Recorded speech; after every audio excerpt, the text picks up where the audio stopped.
दोस्तों नमस्कार, मैं जगन्नाथ गौतम और आप देख रहे हैं सियासत हिंदुस्तान। दोस्तों, आप माने या ना माने, जो भी हमारे देश के प्रबुद्ध नागरिक हैं, पत्रकार हैं और राजनीतिक दल हैं, सभी 4 मई का इंतज़ार तेज़ी से कर रहे हैं।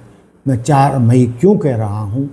क्योंकि 4 मई को ही जो 5 राज्यों के चुनाव हो रहे हैं या कुछ रह गए हैं, उनका रिजल्ट 4 मई को खुलेगा।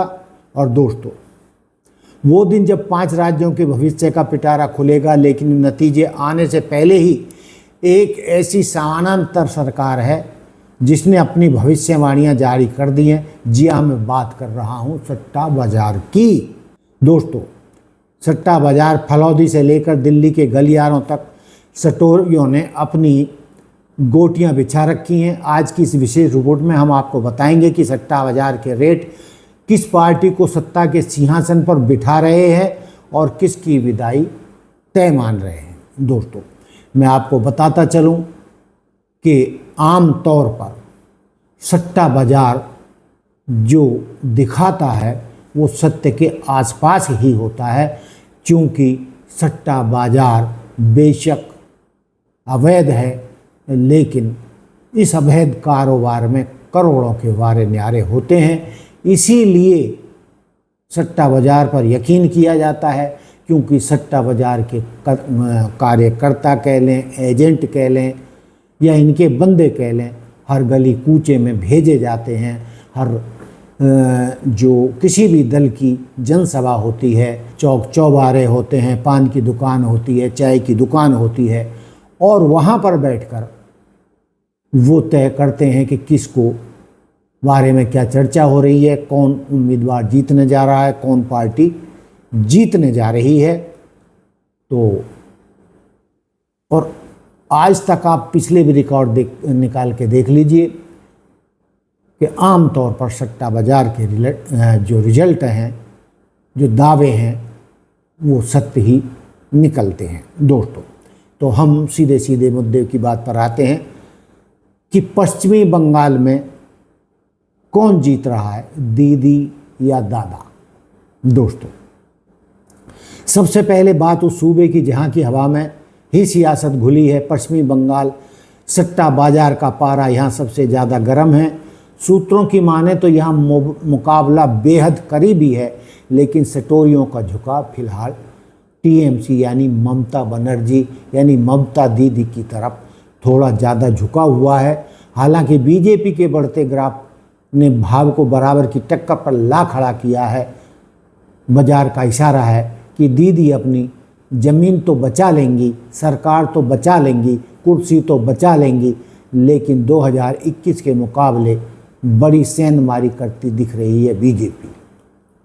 यानी लब्बो लुभाव ये हुआ कि बीजेपी इस बार भी ममता दीदी को बंगाल में ज़बरदस्त टक्कर दे रही है, लेकिन सट्टा बाजार मान के चल रहा है कि सत्ता तो दीदी की ही रहेगी। दोस्तों, अब दूसरे नंबर पर चलते हैं। बड़ा राज्य है दक्षिण का दंगल, तमिलनाडु और केरल। दोस्तों, अब चलिए दक्षिण की ओर। तमिलनाडु में सट्टा बाजार की भविष्यवाणी बिल्कुल साफ है। यहाँ डीएमके और एमके स्टालिन की लहर दिख रही है। अन्नामलाई के शोर के बावजूद बाजार स्टालिन की वापसी पर मोटा दाव लगा रहा है, यानी कि वहाँ पर डीएमके यानी स्टालिन की सरकार फिर लौट रही है। इसमें कहीं कोई शक और शुबा की गुंजाइश नहीं है। दोस्तों, वहीं केरल में मुकाबला दिलचस्प बताया जा रहा है। यहाँ लाल सलाम और हाथ के बीच कांटे की टक्कर है। सट्टा बाजार यहाँ थोड़ा कन्फ्यूज है, लेकिन परंपरा के हिसाब से यूडीएफ यानी कांग्रेस गठबंधन को 19-20 की बढ़त दिखा रहे हैं। वैसे भी कहा जाता है कि हर 5 साल में यहाँ सत्ता बदलती है, लेकिन सट्टा बाजार कांग्रेस के गठबंधन यूडीएफ को 21 दिखा रहा है और माना जा रहा है कि केरल में कांग्रेस का गठबंधन सत्ता प्राप्ति की ओर बढ़ रहा है, यानी सत्ता में आएगा। दोस्तों, असम और पुडुचेरी, क्या खिलेगा कमल? दोस्तों, असम की बात करें तो यहाँ सट्टा बाजार में कोई सस्पेंस नहीं दिख रहा है। हेमंत बिस्वा शर्मा की लोकप्रियता और बीजेपी की संगठनात्मक शक्ति के कारण यहाँ सटोरिये एक तरफा बीजेपी गठबंधन की जीत मान रहे हैं। पुडुचेरी में भी बाजार का मूड एनडीए के पक्ष में ही झुकता नजर आ रहा है, यानी बिस्वा शर्मा फिर सत्ता में लौट रहे हैं। दोस्तों साथियों, ये सट्टा बाजार का अनुमान है, जनता का फैसला नहीं। सट्टा बाजार का गणित आंकड़ों और हवा पर चलता है, लेकिन लोकतंत्र का असली मालिक जनता का वोट है। वो फिलहाल ईवीएम में कैद है। 4 मई को सियासत हिंदुस्तान पर हम आपको पल पल की अपडेट देंगे। तब तक ये देखना दिलचस्प होगा कि सट्टा बाजार के अनुमान कितने सही साबित होते हैं और कितने धराशायी होते हैं। दोस्तों,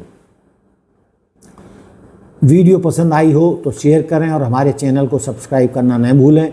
दोस्तों, जिस तरीके की सट्टा बाजार से आवाज़ आ रही है, उससे कुछ एक पत्रकारों के विशेष वर्ग और विपक्षी दलों को राहत की सांस मिलेगी। और यदि विपक्ष यानी पश्चिमी बंगाल, तमिलनाडु और केरल जीतता है तो इसका मतलब ये है कि इन चुनावों में विपक्ष का हाथ ऊपर रहेगा और यहाँ पर सत्ता पक्ष को मुंह की खानी पड़ेगी, यानी 21 विपक्ष रहेगा। और यदि दोस्तों ममता दीदी पश्चिमी बंगाल में जीतती हैं तो ये भारत की राजनीति के लिए एक नया संदेश होगा और यहाँ से राजनीति बदल सकती है, घूम सकती है। उधर स्टालिन बिल्कुल मजबूती से अपनी जगह खड़े हैं, उन्हें कोई हिला नहीं रहा है। और तमिलनाडु में तो भाजपा की दाल गल नहीं रही है। लेकिन दोस्तों, जितना कांटे का मुकाबला बंगाल में चल रहा है और भाजपा नेतृत्व ने यानी नरेंद्र मोदी जी और अमित शाह जी ने जितनी ताकत पश्चिमी बंगाल में झोंकी हुई है, दीदी को हराने के लिए कितनी फोर्स लगाई हुई है, और इसके अलावा जो हमारे मुख्य चुनाव आयुक्त हैं वो कितनी मुस्तैदी से भाजपा को जिताने में अपनी पूरी ताकत लगा रहे हैं। तो इन चीज़ों को भी मद्देनज़र रखना होगा और इन चीज़ों से, इन बातों से भी इनकार नहीं किया जा सकता कि मुख्य चुनाव आयुक्त किस बेशर्माई से सत्ता पक्ष को फायदा पहुंचाने के लिए काम कर रहा है। तो दोस्तों, ये था हमारा आज का मुद्दा कि आने वाली 4 तारीख को 5 राज्यों के जब चुनाव नतीजे आएंगे तो किसके यहाँ मिठाई बटेगी और किसके यहाँ मातम छाएगा। तो दोस्तों, देखते रहिए सियासत हिंदुस्तान। जय हिंद, जय भारत, जय संविधान।